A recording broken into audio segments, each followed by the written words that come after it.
नमस्कार। आज हम बात कर रहे हैं एक ऐसे शख्स की जिसकी मौत ने एक पूरे देश को जैसे हिला कर रख दिया। हम समझने की कोशिश करेंगे कि कैसे दुनिया के सबसे ताकतवर कार्टेल लीडर्स में से एक की नाटकीय मौत हुई और उसके बाद जो तबाही मची उसके नतीजे क्या हुए। 22 फरवरी 2026 ये सिर्फ एक तारीख नहीं है, बल्कि उस तूफान की शुरुआत है जिसने मेक्सिको को घुटनों पर ला दिया और इसकी गूंज दुनिया भर के सत्ता के गलियारों तक सुनाई दी। तो इस पूरी कहानी का सेंटर पॉइंट कौन है?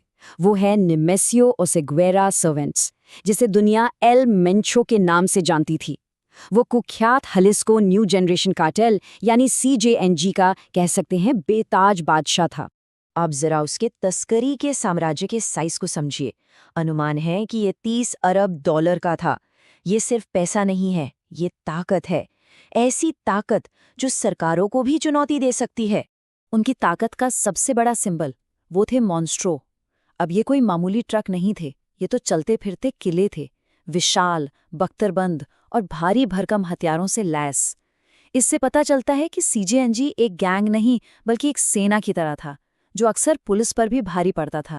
तो असल में CJNG सिर्फ एक क्रिमिनल गैंग से कहीं बढ़कर था नहीं, ये एक पैरेलल गवर्नमेंट थी जो अपने कब्जे वाले इलाकों में अपना खुद का कानून चलाती थी, जिसके पास अपनी सेना थी और अपने संसाधन थे। तो फिर इस साम्राज्य का अंत कैसे हुआ? ये हुआ एक बहुत ही हाई स्टेक्स मिलिट्री ऑपरेशन में। अमेरिका से मिली खुफिया जानकारी के आधार पर मैक्सिकन स्पेशल फोर्सेस ने एक घातक छापा मारा जिसमें एल मेंचो का खेल खत्म हो गया। लेकिन एक किंगपिन की मौत से शांति नहीं आई, अरे बल्कि इसने तो एक आग ही भड़का दी। एल मेंचो की मौत के फौरन बाद उसके कार्टेल ने पूरे मेक्सिको में एक बहुत ही क्रूर और हिंसक जवाबी हमला शुरू कर दिया। और इस हिंसा की जो मानवीय कीमत थी वो बहुत भयानक थी। सिर्फ शुरुआती जवाबी हमलों में ही सोचिए कम से कम 25 नेशनल गार्ड के जवान मारे गए। ये आंकड़ा कार्टेल की क्रूरता और उनके जवाबी हमले की भयावहता को दिखाता है। कार्टेल ने एक पूरी सोची समझी स्ट्रैटेजी अपनाई, मतलब हालिस्को, मिचुआकान और तामाउलिपास जैसे पूरे राज्यों को कैसे घुटनों पर लाना है। उन्होंने हाईवे ब्लॉक किए, गाड़ियां जलाईं और आम लोगों में दहशत का माहौल बना दिया। अब जाहिर है जब इतना कुछ हो रहा था तो दुनिया का ध्यान इस पर जाना ही था और फिर दुनिया भर से रिएक्शंस आने शुरू हो गए। मेक्सिको में लगी ये आग इतनी तेजी से फैली कि ये एक इंटरनेशनल चिंता का सबब बन गई। सोचिए, अमेरिका से लेकर भारत तक दुनिया भर की सरकारों ने अपने नागरिकों के लिए इमरजेंसी वार्निंग्स जारी कर दी और उन्हें सुरक्षित जगहों पर रहने की सलाह दी। और इस फैलती हुई अफरा तफरी का साया जल्द ही दुनिया के सबसे बड़े स्पोर्टिंग इवेंट पर भी पड़ने लगा। हम बात कर रहे हैं 2026 के फीफा वर्ल्ड कप की। हिंसा का असर तो देखिए फौरन दिखने लगा। ग्वाडालाहारा, जो वर्ल्ड कप के मेन होस्ट शहरों में से एक था, वो शहर तो जैसे पूरी तरह से पैरालाइज हो गया। डोमेस्टिक और इंटरनेशनल दोनों ही तरह के फुटबॉल मैच सेफ्टी की वजह से कैंसिल करने पड़े। तो अब आते हैं उस सवाल पर कि आखिर इस छापे के पीछे की असली वजह क्या थी।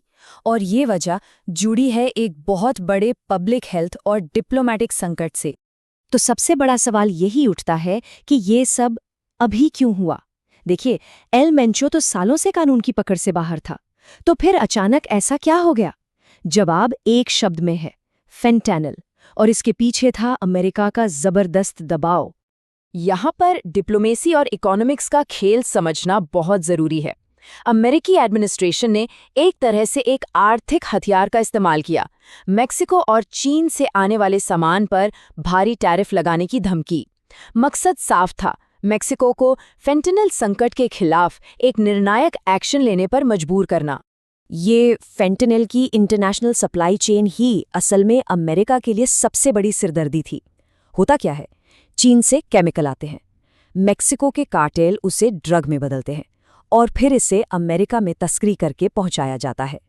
और अब हम उस सवाल पर आकर रुकते हैं जो शायद सबसे ज्यादा मायने रखता है। एक किंगपिन तो खत्म हो गया, लेकिन उसकी जगह कौन लेगा?